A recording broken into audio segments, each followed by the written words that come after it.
আজকে তৈরি করা হলো দেওবন্দি মতবাদ, নাম হলো খারেজি। কথা কোনে খারেজি মানে বহির্ভূত, বের হয়ে যাওয়া। জমিটা খারিজ করেছি মানে জমিটা কি বের করে নিছি। কথা কোন না কেন? খারিজ হয়ে যাওয়া। ধোকা খাইলো, খারিজ নাম তো ভালো হলো না, এবার দিল দেওবন্দি। দেওবন্দি নামও ভালো হলো না, সবাই কয় দেওবন্দি মানে দেওয়াক বন্দি করে দিয়েছি, কি জিনিস। এবার নাম দিল কাউমি। কাউমি মানে হলো ইন্নাল্লাহ লা ইয়াহদিল কওমাজ জালিমিন, কওমাল ফাসিকিন, কওমে লূত, কওমে হুদ। কওম শব্দ কোন আল্লাহর নবী বা কোন সাহাবী বা কোন মুসলমানের নামে ব্যবহার করা হয় নাই। কথা বলছেন না কেন? এবার কওমি যখন ধরা খেয়ে গেল, এবার জুতা ফেলায় পালে আসা হেফাজতি। কথা কয় না কেন? কি হলো? জুতাই হেফাজত করা পারে না, ইসলাম হেফাজত করবে। আল্লাহ বলে দিলেন, তাও তো ঠিক হলো না। ইন্না নাহনু নাযালনা যিকরা ওয়া ইন্না লাহু লাহাফিজুন। আমি আল্লাহ নিজে ইসলাম নাজিল করেছি, কোরআন নাজিল করেছি। আর ইসলামের হেফাজতের দায়িত্ব আমি কোনো চোরকে দেই নাই, কোনো ডাকাতকে দেই নাই, কোনো বাতিল কোম্পানিকে দেই নাই। এর হেফাজতের দায়িত্ব কেবলমাত্র আমি আল্লাহ গ্রহণ করেছি। সূরা হিজর 9 নম্বর আয়াত শরীফ, ইন্না নাহনু নাযালনা যিকরা ওয়া ইন্না লাহু লাহাফিজুন।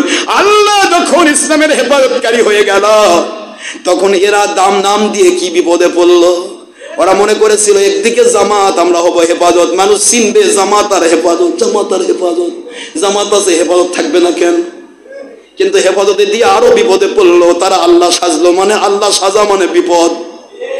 কথা কোনো দিকে এরা যদি আমার মাহফিল বন্ধের জন্য ঘুষ নিয়ে না ঘোরে, এরা যদি আমাকে ভয় না পায়, তাহলে কেমনে আমি হক হব? এটা হলো মূল কারণ। এদেরকে বের করে দেওয়া হলো। মন যে শুনবেন মুসলমান, মরণ একদিন হবে। মরণ আসার আগে সত্য বললে মরতে হবে।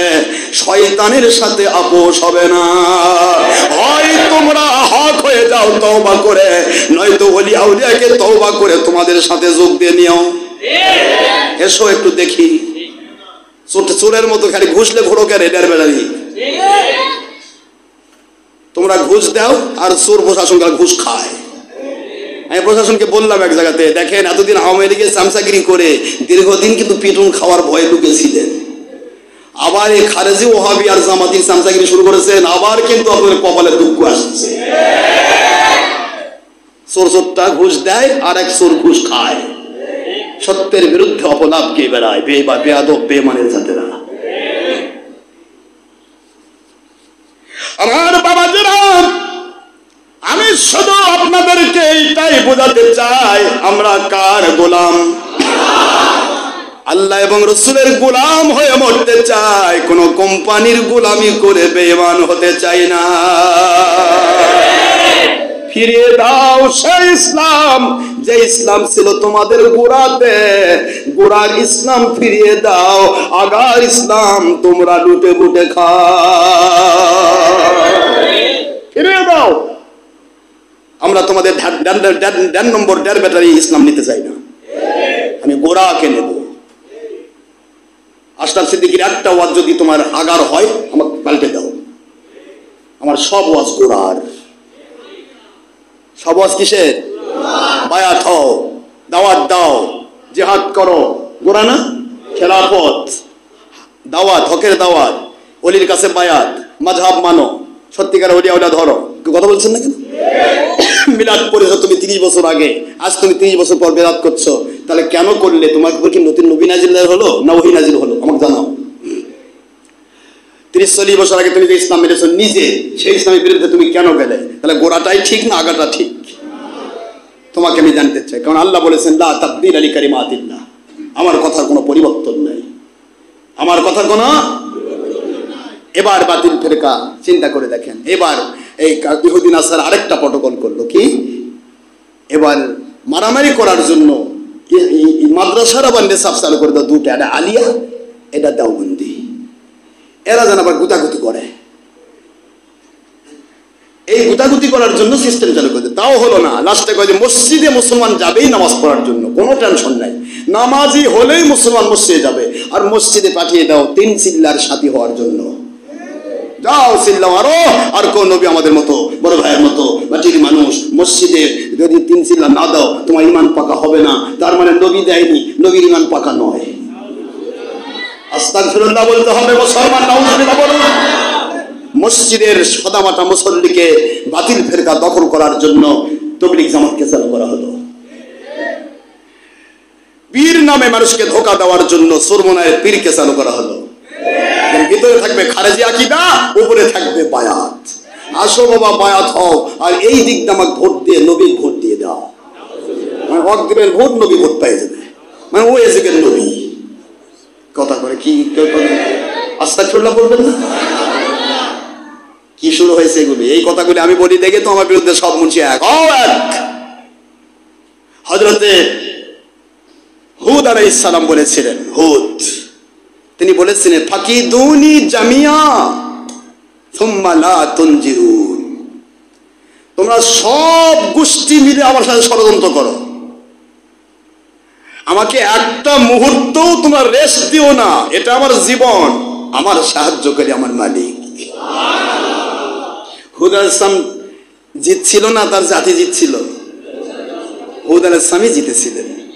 তার জাতি ছিল এমন এক জাত, আদ, ওয়াইলা আদিন আখাহুম হুদা, এমন এক জাত পাহাড়ের সমান সমান লম্বা, পাহাড় একটা পাহাড়ের মতো বড় বড় লম্বা। একটা যুবক ইচ্ছা করলে একটা উট জবে করতো না, মেরে ফেলে ওই উটটাকে পুড়ে খেয়ে ফেলত। এটা কি দেও না দস্যু? মনে করে একটা উট ঘুষি মেরে মেরে ফেলত। এখন উট জবাই করতে গেলে প্রথমে আগে রক্ত ফুলকি মারতে হয়। উট ঘোরে ঘোরে ঘোরে কলসের মতো রক্ত পড়ে, সমস্ত রক্ত পড়ার পর উট পড়ে না পড়ে না পড়ে না, যখন রক্ত শেষ হয়ে যায় ধাম করে পড়ে যায়, তখন গিয়ে জব করে। কথা বলছেন না কেন? আর এটা আবার কোন দেও দস্যু, এক ঘুষি মারে উটক মারে, সেই উট আবার পুড়ে খায়, তার রান্নাও না, এই আপনার গরম মশলা ঠান্ডা মশলা তেল সিন্দুর না, পুড়ে খাইতো। এত বড় বিশাল দেহি পাহাড়ের সমান যুবক, তার মধ্যে থেকে একজন নাম ছিল মিস্টার সাদ্দাত। জানেন না, শোনেননি? সাদ্দাতেরটা আমি পরে বলবো, এটা শুধু এইটুকু বলে দেয়। এই হুজ্জা হাজ্জা দেখো কি তুমি আবার নবী, আমাদের আবার আল্লাহ আছে। কিসের আল্লাহ? আমরা নিজেরা যা করি তাই হয়। এটা উট গুতা মেরে মারি ফেলে দিয়ে তুমি আবার কার ভয় দেখাচ্ছ? শুরু করে দিল এই বিশাল দেহি যুবকেরা এক হুদ আলাইহিস সালামের বিরুদ্ধে ষড়যন্ত্র শুরু করে দিল। কি করে হুদ আলাইহিস সালামকে মেরে ফেলা যায়, কি করে হুদ আলাইহিস সালামকে দেশ থেকে বের করে দেওয়া যায়, তার প্রোগ্রামগুলি বাতিল করে পাগল হয়ে গেল। তখন হুদ আলাইহিস সালাম বলতেছে ফাকিদুনি জামিয়া, এ বড় বড় জাতেরা, বিশাল দেহি যুবকেরা, সবাই মিলে মিলিত শক্তি দিয়ে আমাকে মারার চেষ্টা করো, আমার বিরুদ্ধে ষড়যন্ত্র করো। আমি কিন্তু পাওয়ার নই রে, আমার মালিক হলেন পাওয়ার। সুবহানাল্লাহ বলে। ওয়াজটি ভালো লেগে থাকলে পরবর্তী নতুন নতুন ওয়াজ পেতে আমাদের চ্যানেলটি সাবস্ক্রাইব করে রাখুন। ধন্যবাদ।